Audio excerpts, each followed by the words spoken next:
Handoff, Adrian up the middle, room to the 20, cuts to the left to the 25, and Adrian's loose! He splits the defense! 50, 40, 30, goodbye, baby! Touchdown!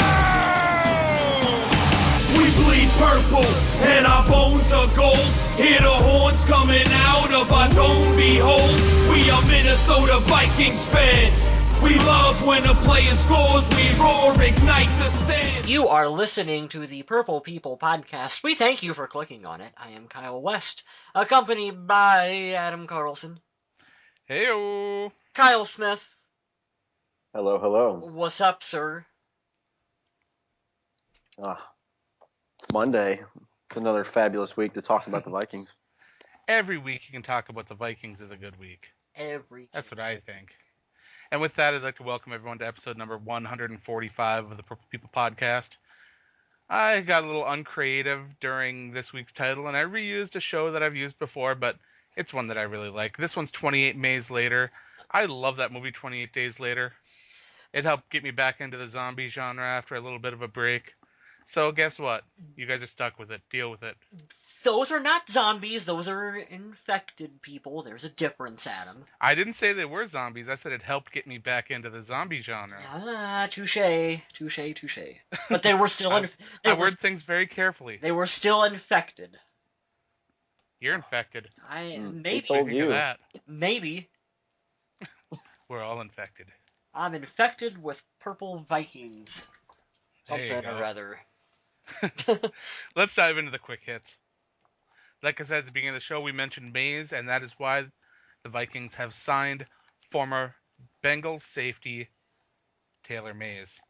I know that a lot of people are really excited about this. He's a really physical player, hard hitter, and they think that he can compete for the starting gig right away, and maybe he can. It'll be interesting to see what he can do, if he's going to be used in packages down low at linebacker, if he's going to get a great opportunity on special teams. But either way, Taylor Mays is someone to watch because I'm not sure exactly how he's going to fit into this team, but he's going to be one of those guys to watch. I'm excited about that. I watched Mike Zimmer closely when we acquired him last year, and one of the things that stuck out in my mind was he's like, hell, I might draft 2, 3, 4, 5 corners. You can never have too many cornerbacks. And the fact that they have a prior relationship, that makes me happy because even though he's older, I think he understands Mike, and maybe he won't do what Captain Munderland did and do his own thing this year. He can buy into it. It's true.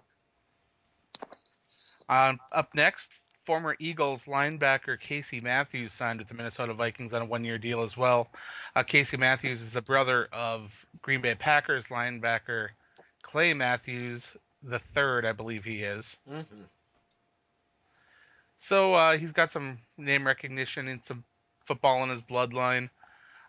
He was a pretty effective player for the Eagles last year, played in every game of the season, I believe, and a lot of people are really down on the signing, but I think that he could actually be a pretty effective player in the system. You're looking at a young guy. I mean, he's only 26, and he's a project player still, but I feel like everyone, you got to remember that we have, like, Mike Zimmer is our coach now, and he's a really good defensive coach on top of being a good head coach as well, too. So these are the kind of guys that I feel like, hey, he can bring in and take him into camp and see what he can do with him, see if this is someone that he can develop. And so, yeah, like, I'm excited to see his shot with the team, see how it unfolds. Absolutely. Good competition. And it's weird that these two somewhat veteran players getting signed have been overshadowed by a massive signing that happened earlier this week. And by massive, I mean the man is huge. 6'9", 351 pounds of a signing, right? Is that all? The Minnesota Vikings signed Babatunde Ayabusi to a deal. Mm-hmm. And he's got a pretty cool nickname that Mr. Kyle Smith likes. Oh no, Mr. Kyle West likes it. He's a big fan. Oh yeah, I made up one, the Polish Nightmare. I came up with that on Twitter. I thought that was kind of cool. He's our offensive tackle from Poland who speaks just enough English to be interesting when you hear him talk. He's a really cool guy. I don't have any clue what he's actually going to be for the team, if he's even going to make the team.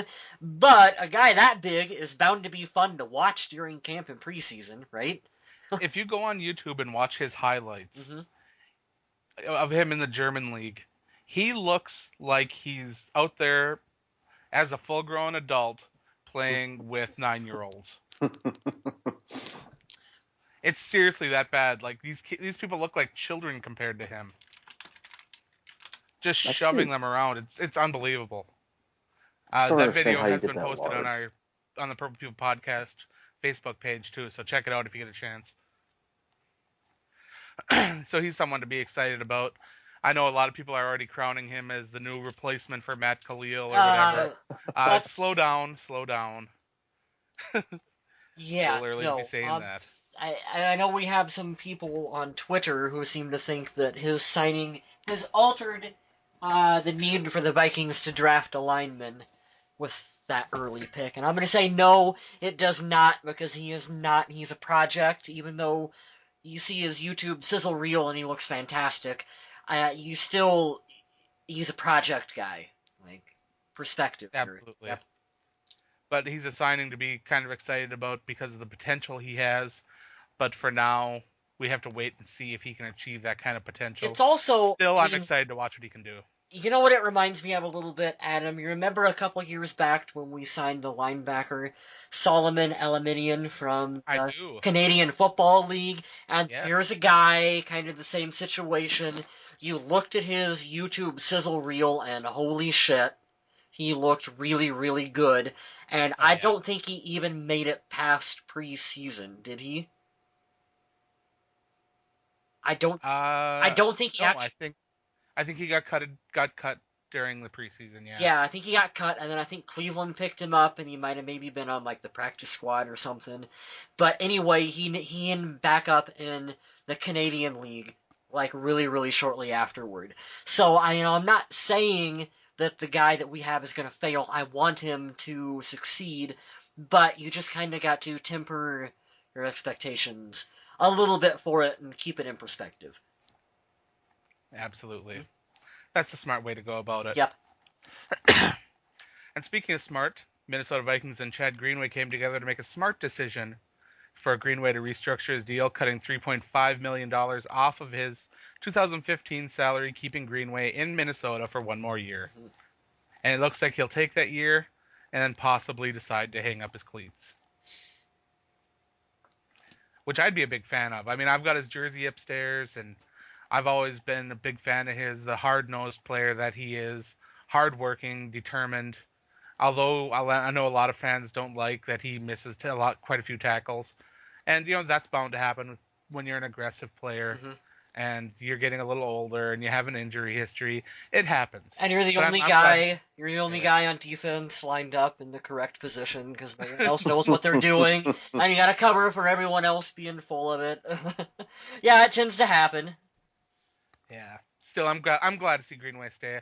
I didn't want him to do what a lot of veterans have done in Minnesota, have a fantastic career, and then end up at another team for a year or two at the end for absolutely no reason, and have it result in nothing.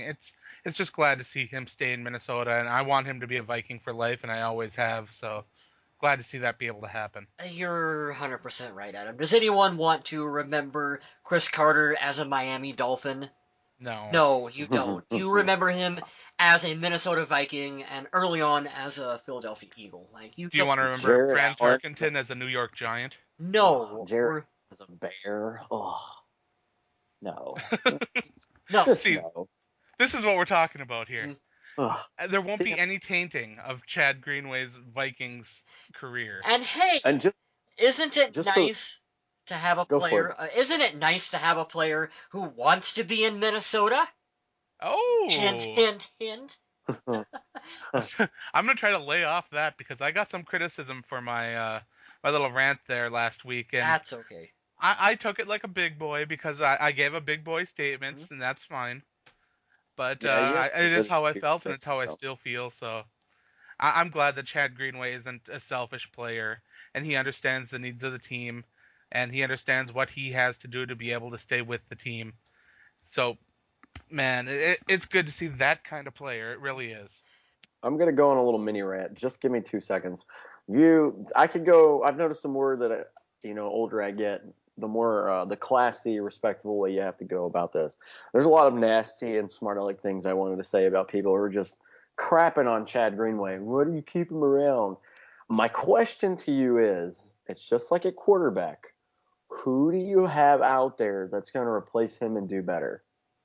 When you can find someone that we can all agree, hands down on the board, knows the system, is a stand-up person off the field, and puts a lot of effort into it. Mind you, we don't pay players for their past, there's something 3 seasons ago. You base it off of what have they done for you lately. The man led the team in tackles for like 7 years. He wants to stay here. He's still productive. We're not saying he is who he was 5 years ago, but he's doing the respectable thing. $3.5 million off your check. I mean, that's a sizable amount, especially for an aging linebacker. I am stoked about this. I'm not saying I hope this is his last year. I anticipate that it will be. But it's just so rare to see people who stay in one team and who have a clean slate and who are very productive like he is. So take it for what it's worth and the good thing. This is a glass half full situation. I like Gerald Hodges. I like Audie Cole. But I'm not ready to hand any starting keys over to them just quite yet. So I'm glad to see Greenway be there to hold it down, at least offer that veteran presence in training camp for competition. Mm-hmm. And that's really what it's all about. $3.5 million for a linebacker that's a veteran, can help people learn, knows his role with the team. I don't think that's bad. In other news, the Minnesota Vikings' new stadium had a minor setback when some high winds blew over the scaffolding around the building.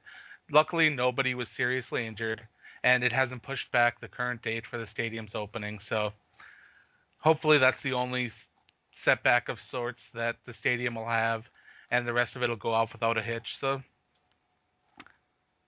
I'd love to see that happen. Get Minnesota Vikings' new stadium open. As long as they don't put an inflatable roof on the scaffolding, I think we'll be all right. I don't think they're going to be doing anything inflatable in this new stadium. Not that I am aware of. Oh, unless there's a Nickelback concert, then there'll be beach balls everywhere. No. Why would you bring up Nickelback? Because I gotta get that joke in. I gotta.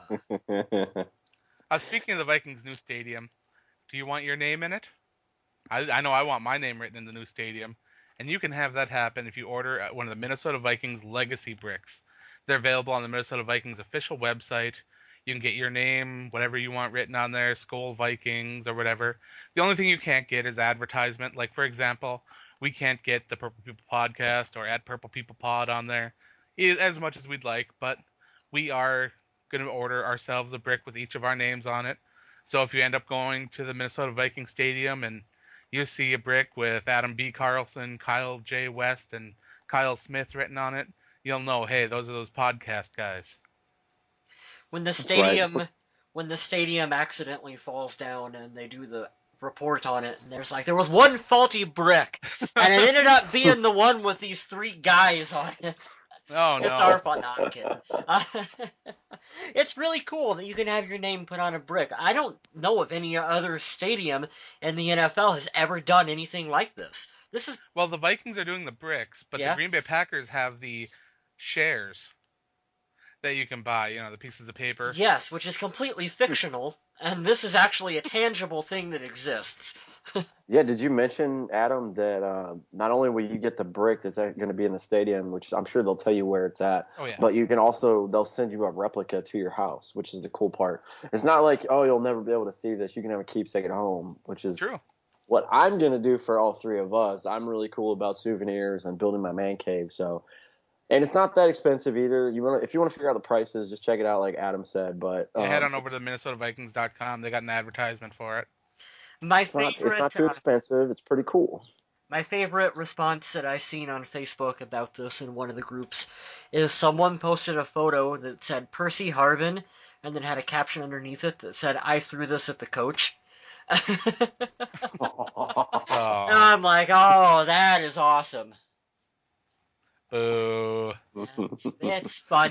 You know it. In other entertainment news, 2 former Minnesota Vikings went head-to-head at WrestleMania for the WWE Championship. And in an awkward fashion that is so Minnesota Vikings, both ended up losing and not winning the championship. So that's kind of fitting, right? Sort of ironic in a way. One of them will win the big one at the Mania. They'll do it. Just wait. And then the Vikings will be there to win the big one right after it, hopefully. Hopefully soon. Hopefully we got Teddy now. We got a good future in front of us here in Minnesota. Speaking of that, Mr. Smith had a quick hit that he wanted to throw in here at the end. I am so excited. This is my little way of rubbing things into everybody.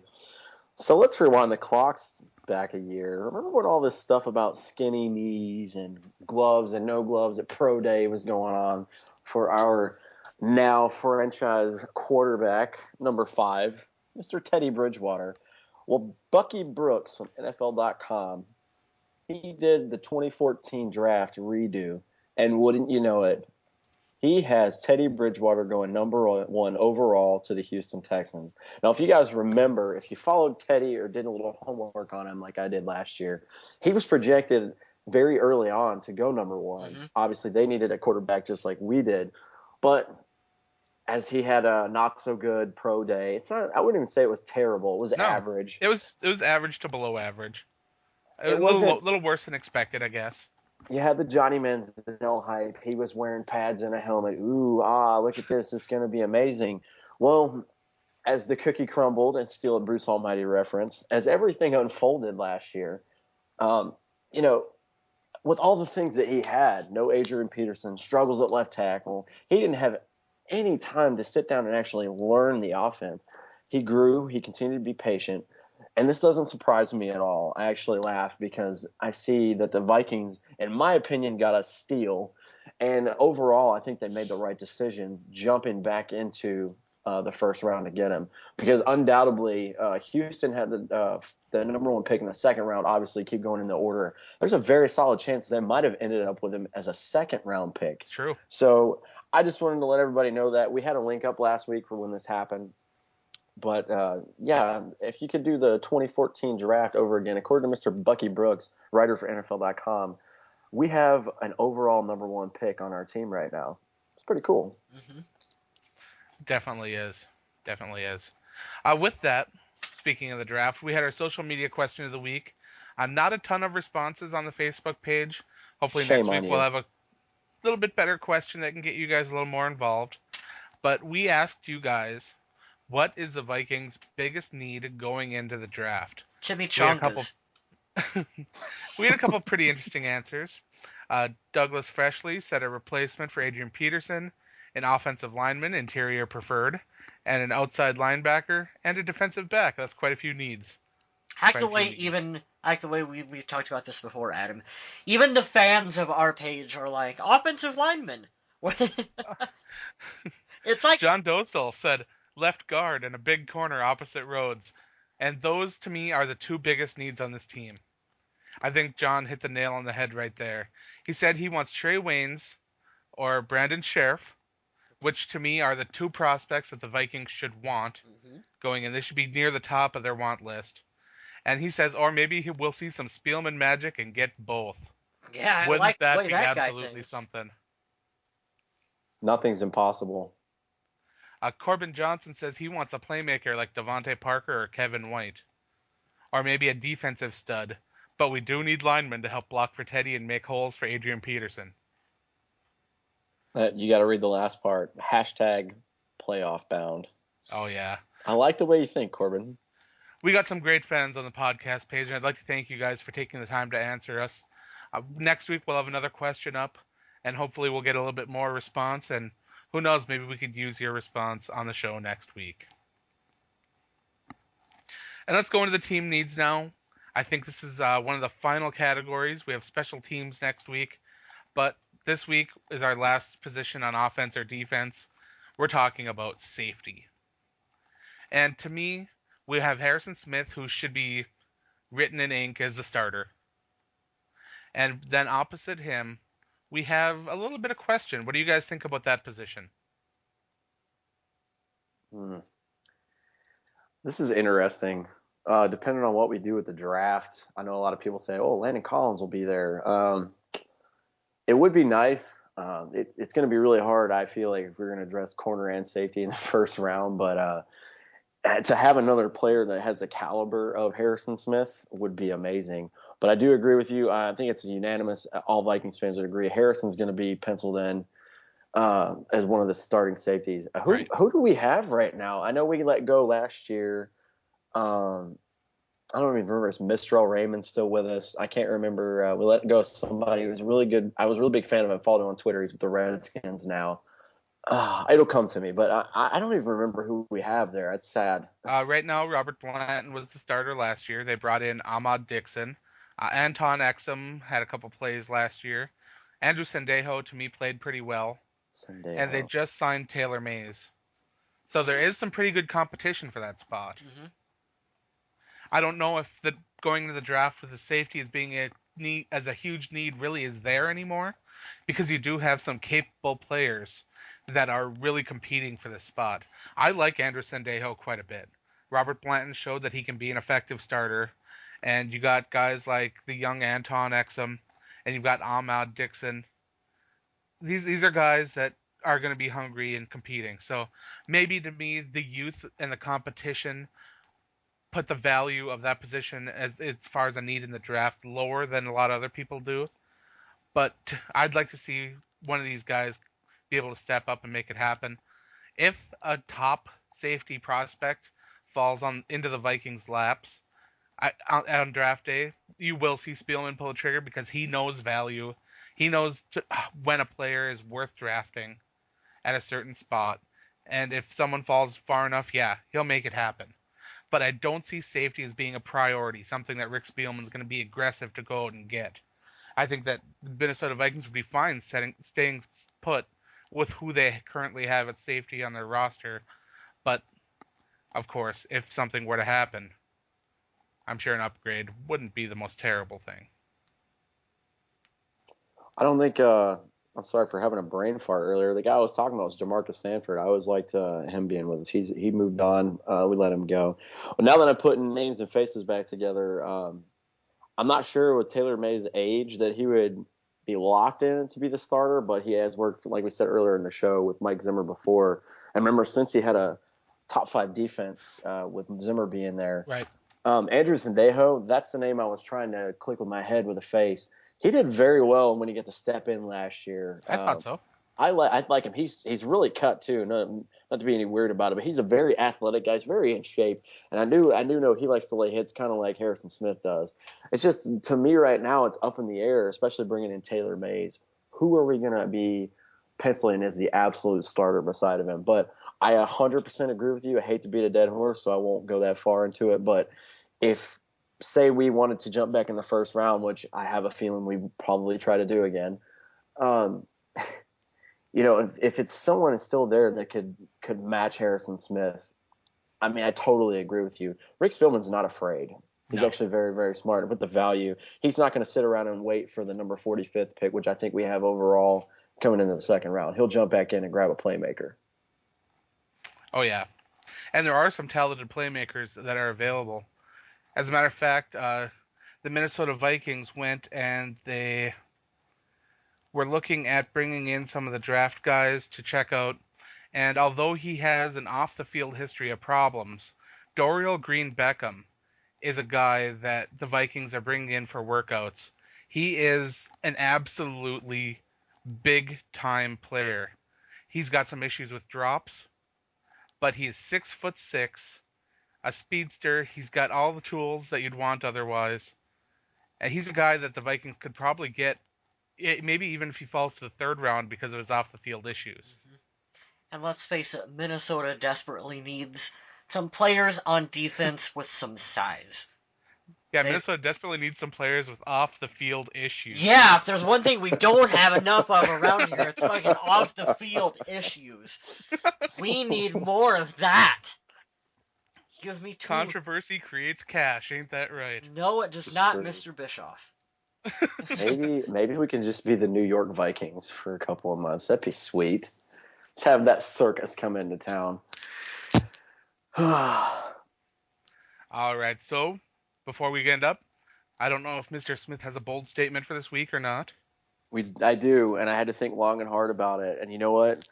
I might fall flat on my face because we have about 30 days until the draft starts. But my bold statement of the week, you got a lot of flack last week because you gave your opinion, which I totally agree with. Again, by the way, I hope I poke some Absolutely. people on the side about Adrian Peterson. I'm going to say the bold statement here. We've seen how this whole situation has gone on and on. Waiting on Adrian to actually come out himself and say something. Luckily, the last 5 or 6 days, it's been kind of quiet. I think, and this is my bold prediction more than a statement, if it happens before, it happens before. But I believe on draft day, or at least the day or two before, or the week of the draft, the Vikings are going to deal Adrian Peterson. And I'll go ahead and one-up it. He's going to go to the Arizona Cardinals. That's my bold statement. Rick Spielman loves his draft picks, right? His ideal every year. There's only 7 rounds. He wants 10. What better way to get some? I don't know if it's going to be a first round. I highly doubt it for his price tag right now. But in between now and the draft, you're going to see AP and the Vikings restructure. It's going to happen. I know everybody can sense it. He doesn't want to play here anymore. And that sucks because we've loved the guy forever. But he just, for whatever reason, can't figure out that he's going to get paid tons of money to play in Minnesota. He would rather play somewhere else and start over fresh. So he's going to have to take a pay cut to do that. When that happens, which I think will be closer to the week of, if not on draft day, he will get dealt, and we will get some more picks for the draft. Boom. Okay. When and if that happens, throw it back to me and tell me I was right. And if I'm not, get out there and tell me how wrong I was. I actually like your prediction for a couple of reasons. I think that they'll be waiting for a running back, and they'll try to trade up in the second. But by the time they're able to do that, both Gurley and Gordon will be gone. Yes. And I could see them dealing a package of maybe like a 2, a 6, and a 7, and maybe a player or something like that. It won't be a massive deal, but it'll be something to clear the cap, and it'll bring in several picks. So I like your idea. I think it's something that could really happen. If we're gonna do crazy talk, here's what I think. If we're sending Adrian to Arizona and we're If getting this is Larry Fitzgerald, just no, stop. it is not Larry Fitzgerald. If it's Patrick Peterson, stop. It's not Patrick Peterson. I'm thinking Tyrann Mathieu, the Honey Badger. Because Oh, hey, Tyrann Mathieu. yeah. I mean, weren't we just talking about maybe needing a safety? Well, let's ship Adrian out. Let's get the Honey Badger here in Minnesota, and I would be fine with that. That's fantastic. I love his story too. Yeah. I love how he's overcome and had to learn about being a grown up and maturing. And I love to watch him play. He's a fantastic player.